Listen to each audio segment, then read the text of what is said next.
2014 June 2 నాటికి పనిచేస్తున్న ప్రతి ప్రభుత్వ కాంట్రాక్టు ఉద్యోగులను రెగ్యులర్ చేస్తూ ముఖ్యమంత్రి వైఎస్ జగన్మోహన్రెడ్డి తీసుకున్న నిర్ణయాన్ని హర్షిస్తూ ప్రభుత్వ కాంట్రాక్టు అధ్యాపకుల ఆధ్వర్యంలో నెల్లూరు వహాబ్పేటలోని కృష్ణ చైతన్య జూనియర్ కళాశాలలో థ్యాంక్యూ సీఎం కార్యక్రమం జరిగింది. ఈ కార్యక్రమానికి తూర్పు రాయలసీమ ఉపాధ్యాయ ఎమ్మెల్సీ పర్వతరెడ్డి చంద్రశేఖరరెడ్డి ముఖ్య అతిథిగా హాజరయ్యారు. ఈ సందర్భంగా కాంట్రాక్టు అధ్యాపకులు బాణాసంచా పేల్చి సంబరాలు చేసుకున్నారు. అనంతరం ఎమ్మెల్సీ చంద్రశేఖరరెడ్డి కేక్ కట్ చేసి థ్యాంక్యూ సీఎం కార్యక్రమాన్ని నిర్వహించారు.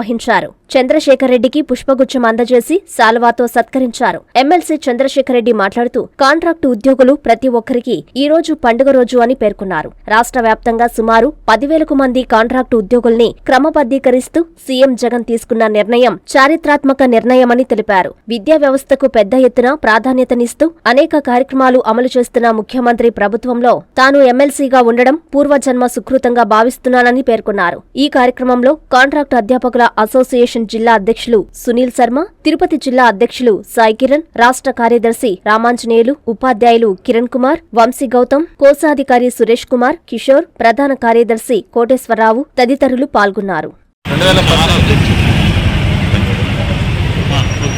వైఎస్ జగన్మోహన్ రెడ్డి గారు 2019కి ముందు పాదయాత్ర సందర్భంగా ప్రజల యొక్క కష్టాలు, అలానే ఉద్యోగుల యొక్క కష్టాలు అవన్నీ కూడా చూస్తూ వారికి ఒక మంచి భవిష్యత్తు కల్పించడానికి అనేక హామీలు కూడా ఇవ్వడం జరిగింది. వాటన్నిటిని కూడా మేనిఫెస్టోలో ఆ మేనిఫెస్టోని రిలీజ్ చేయడం కూడా జరిగింది. ఈరోజు జగన్మోహన్ రెడ్డి గారు సగర్వంగా చెప్పగలుగుతా ఉన్నారు. ఆ మేనిఫెస్టోని ప్రతి ఒక్కరికి కూడా, ప్రతి ఒక్క కుటుంబానికి ఆ మేనిఫెస్టోని అందించి ఆ మేనిఫెస్టోలో ఏవి ఇప్పటికి అమలై ఉన్నాయి, ఏవి ఇంకా కాలేదు అన్న విషయాన్ని కూడా ప్రతి ఇంటికి కూడా ఇవ్వగలిగే ధైర్యం ఒక జగన్మోహన్ రెడ్డి గారికి మాత్రమే ఉంది. ఈరోజు సుమారుగా ఇచ్చినటువంటి హామీలలో 99% అన్నింటినీ కూడా అమలు చేయడం జరిగింది. ఆ మిగిలినవి కూడా రాబోయే డిసెంబర్ లోపల వాటన్నింటినీ కూడా పూర్తి చేస్తామని కూడా జగన్మోహన్ రెడ్డి గారు స్పష్టంగా చెబుతున్నారు. ఇలాంటి ముఖ్యమంత్రి తను ఇచ్చినటువంటి మేనిఫెస్టోని ప్రతి సంవత్సరం ప్రతి గడపకి, ప్రతి ఇంటికి కూడా పంపించి అందులో ఏవి నేను అమలు చేశాను, ఏవి ఇంకా చేయాల్సింది అని చెప్పగలిగినటువంటి ధైర్యం భారతదేశంలో ఏ రాష్ట్రంలోనూ, ఈ రాష్ట్రంలో కూడా ఇంతకుముందు గడిచినటువంటి ఏ ముఖ్యమంత్రి కూడా చేయనటువంటి సాహసం కేవలం జగన్మోహన్ రెడ్డి గారు చేయడం కూడా మనం గమనిస్తూ ఉన్నాం. అయితే ప్రధానంగా ఈరోజు కాంట్రాక్ట్ ఉద్యోగస్తుల విషయానికి వచ్చేటప్పటికీ కాంట్రాక్ట్ ఉద్యోగస్తులు, అలానే మాకు సంబంధించినటువంటి కాంట్రాక్ట్ లెక్చరర్స్ వీరందరినీ కూడా రెగ్యులర్ చేస్తామని జగన్మోహన్ రెడ్డి గారు హామీ ఇచ్చారు. అయితే ప్రతిపక్షాలు అందరూ కూడా అన్నారు ఇదన్నీ కూడా జరిగే పని కాదు, ఈ కాంట్రాక్ట్ లెక్చరర్స్ది చేసే అవకాశం కూడా లేదు అని చెప్పి పదే చెప్తూ ఉన్నారు. అందులో భాగంగా మొన్న ఒక 2 నెలల క్రితం జగన్మోహన్ రెడ్డి గారు 2014కి 5 సంవత్సరాల ముందు జాయిన్ అయినటువంటి ప్రతి కాంట్రాక్ట్ ఉద్యోగస్తుని కూడా రెగ్యులర్ చేస్తున్నామని జగన్మోహన్ రెడ్డి గారు ప్రకటించడం చాలా సంతోషకరమైనటువంటి వార్త. మరి ఆ రోజు కొంతమంది 2014 ముందు చేరినటువంటి ప్రతి ఒక్కరు కూడా మమ్మల్ని కూడా రెగ్యులర్ చేస్తే బాగుంటుంది, ఈ 5 సంవత్సరాల నిబంధన తీసేయాలి అని చెప్పి చాలామంది రిక్వెస్ట్ చేసినప్పుడు దాన్ని మేము కూడా సీఎం గారి దృష్టికి కూడా తీసుకెళ్ళడం జరిగింది. అయితే సీఎం గారు ఈ మధ్య జరిగినటువంటి కోవిడ్ కానీ, అలానే ఈ ఫైనాన్షియల్ డెఫిషియన్సీ ఇవన్నీ కూడా దృష్టిలో పెట్టుకొని ఆయన ఒక ధైర్యమైనటువంటి స్టెప్ తీసుకున్నప్పటికీ కూడా 2014 నాటికి ఉన్నటువంటి అందరినీ కనుక రెగ్యులర్ చేస్తే ఇంచుమించుగా మా టీచింగ్ వ్యవస్థలో అయితే ప్రతి ఒక్కరు కూడా రెగ్యులర్ అయిపోతారు.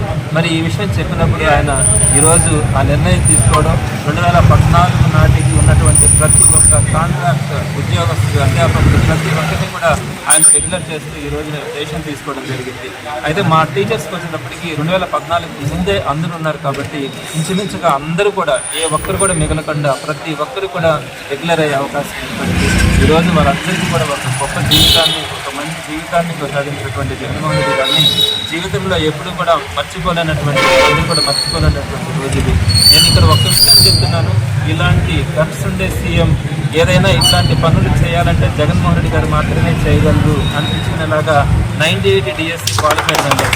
25 సంవత్సరాల నుంచి 98లో క్వాలిఫై అయ్యి ఉద్యోగాలు రాకుండా ఉన్నటువంటి వేల మందికి మొట్టమొదటిసారిగా ఎంతోమంది సీఎంలు మేము చేస్తామని చెప్పి చేయనప్పటికీ జగన్మోహన్ రెడ్డి గారు చేశారు. అలానే 2008 డిఎస్సి క్వాలిఫై అయ్యి ఉద్యోగాలు రాని వారందరికీ కూడా ఉద్యోగాలు ఇచ్చారు. సుమారుగా 50,000 మంది ఉండే ఆర్టీసీ, అది కోవిడ్ టైంలో కనుక గవర్నమెంట్లో మనం కనుక తీసుకోకపోయినా ఉంటే కోవిడ్లో అది ఆల్మోస్ట్ కొలాప్స్ అయి ఉండేది.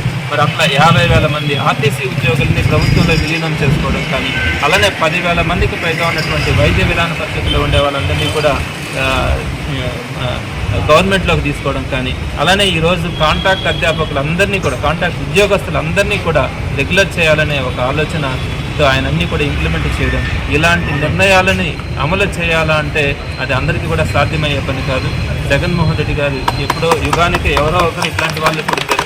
అలాంటి ఒక మంచి డెసిషన్స్ తీసుకోవడం చాలా అద్భుతమైనటువంటి విషయం.